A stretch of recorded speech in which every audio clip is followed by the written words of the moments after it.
হোটেলে নাস্তা খাওয়ার সময়টা পাই নাই, মানে লজ ছেড়ে দেবার কত 2 মিনিট আছে। 7টা 20-এ লঞ্চ ছেড়ে দেবে। মূলত আমার প্ল্যানিং ছিল আমি 8টা লঞ্চে যাব।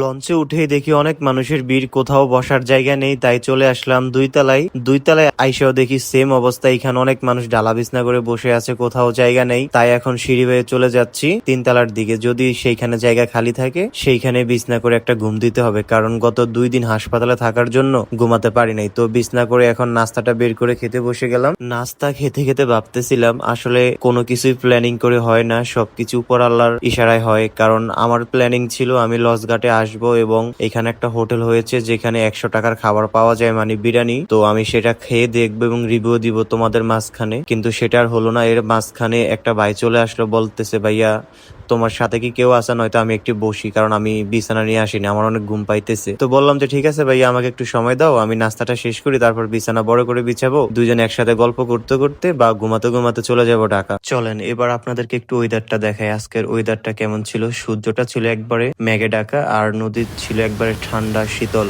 আর হাওয়াটা ছিল একবারে স্নিগ্ধ একটা হাওয়া। নদীর এই ঠান্ডা হাওয়াটা খাওয়ার জন্য আমি মাথাটা বের করে দিলাম আর একটু বাতাস নিজের গায়ে মুখে মেখে নিলাম। তারপরে দুজন একসাথে বিছানায় শুয়ে গেলাম, আর উনি তো দেখতেছি নাক ডেকে ঘুমাচ্ছে। আর আজকে লজ জার্নিটা ছিল আমার জন্য খুবই বাজে এবং বিরক্তকর, কারণ যেখানে 3 ঘন্টার ভিতরে লজ চলে আসে সেখানে প্রায় সময় লেগে গেছে 4 ঘন্টা। এর ভিতরে মুন্সিগঞ্জ পার হয়ে আমরা বুড়িগঙ্গাতে ঢুকে গেলাম, মানে পচা পানির গন্ধ।